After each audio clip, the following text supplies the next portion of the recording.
Next we are going to see unique set of techniques. The first one was mobilizations. Now we are going to see giving the mobilization with movements. Okay? In the first one we saw the mobilizations, and then as the range improves we are positioning the patient in the increased movement in a different position, and we are giving the mobilizations. If one technique is increasing flexion, we position the patient in more flexion and then we give the technique. If unilateral post-anterior pressure increases lateral flexion, first I give unilateral post-anterior pressure in prone. But as the lateral flexion improves, I keep the spine laterally flexed and then I can give the unilateral post-anterior pressure. It will improve the range. I give the transverse vertebral pressure for rotations. As the rotations improve, I keep it rotated and I can give the mobilization, the transverse vertebral pressure. So that is the progression. That is in Maitland concept. Maitland, there is a name for mobilization. Okay? The grades of mobilization. But the next concept is applying the mobilization during a movement, with the movement, together with the movement. You are combining accessory movement with the physiological movement. Okay? In that what we do is I give the pressure to the spinous process, ask the subject to bend and extend the head. I apply the pressure throughout the movement. When I apply the pressure, remember, I cannot apply the pressure in one direction alone. So when he bends forward, I will also change together with the patient. Okay? So you should also move together with the patient. I'm going to show the technique now. Remember, all the angulations of the facet joint in the cervical spine, the plane of facet joint, everything comes towards the eye. Okay? Yes. The plane of the facet joint is directed towards the eye. Yes. It's not directly horizontal. Okay? So when you give mobilizations on the spinous process or on the facet joint, you always angle it towards the eye. Yes. How do I maintain towards the eye? When he changes the side, you can see when I place like this, I keep my index towards the eye. So that I know that I should give the force towards my index. So I keep one thumb and I keep another thumb above that. Okay? So come back. So I go to the spinous process. I keep the index along the eye. I keep the other thumb. Yes? I have come across the eye. Yes? Parallel. Both the thumbs are on each other and giving the anterior force, the mobilization force. Now I will instruct the subject to bend the neck forwards. When he bends forward, I will also lift my hand.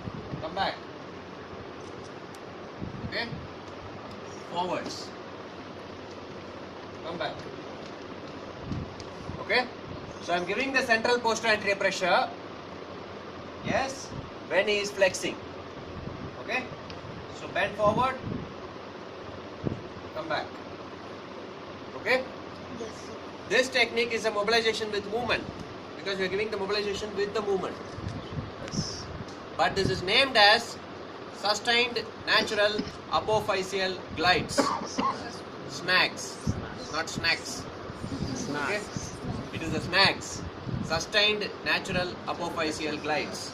So as naturally it will happen, so you keep one thumb, you keep the other thumb, movement is happening, you go with the movement and you are coming back. Coming back time also you are supposed to maintain the force. Okay? So till coming back the force has to be maintained. You can give it here or you can give it in the side. Okay? And even when you give it from the side, from the left I am giving. That means the facet joint I am expecting to open and turn towards the right. Okay? So what I do is I keep it on the left facet. I keep the other thumb above that. Okay?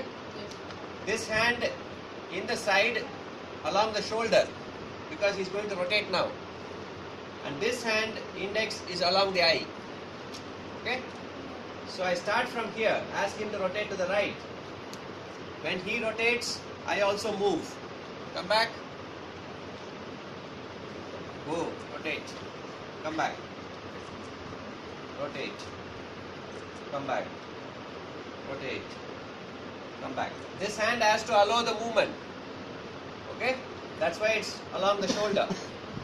This hand is along the eye. The other hand will be above the thumb and it will be like this. If he is rotating to the left, yes, left, it will go like this and come back. Okay? Yes, sir. So that is again mobilization with movement. This is also sustained natural apophyseal glides. But this is given for the facet joint and the previous one was given for the spinous process.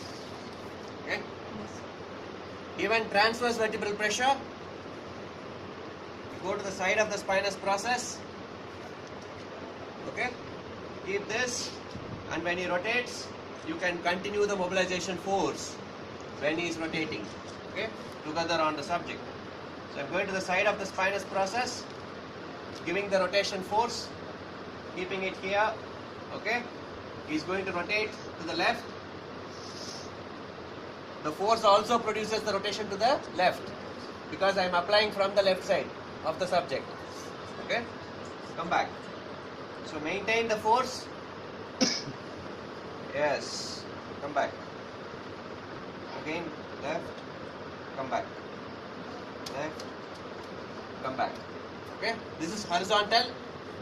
So no problem. But when you give it on the facet joint, always remember, or on the spinous process, always remember the angulation should be along the eye. This is mobilization with movement techniques. It was proposed by Brian Mulligan. Okay? If he is doing thoracic spine, if he is going into extension, okay, elbows towards the ceiling, thoracic extension, Yes. you want to give the mobilization force, use a pincer grip. Okay? Keep it on the spinous process. Okay? Angulate to the eye. Again. Towards the eye. Okay? Keep the pincer grip. Minimal force. Don't try to push the vertebra. Okay? Come back. Elbows down. Okay? Again elbows up. As the extension happens, allow the forearm to go down. Okay? Come back. Extend. Okay? A minimal force, minimal movement. Okay? Thorax flexion extension is very less. If rotation, if you are doing mobilization with movement, you will be applying again on the side of the thoracic vertebra. So he rotates to the left. I will give the pressure also from the left side. Okay? So you see that, how that happens. So I come to the side of the spinous process. Yes?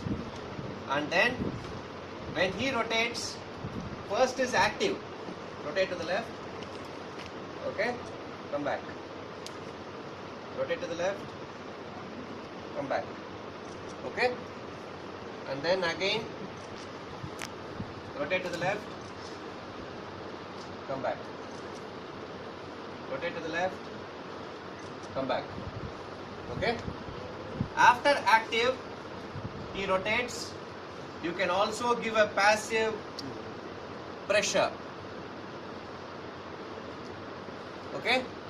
At the end of the active movement, you can give passive pressure. Okay? Increase the rotation. Rotations.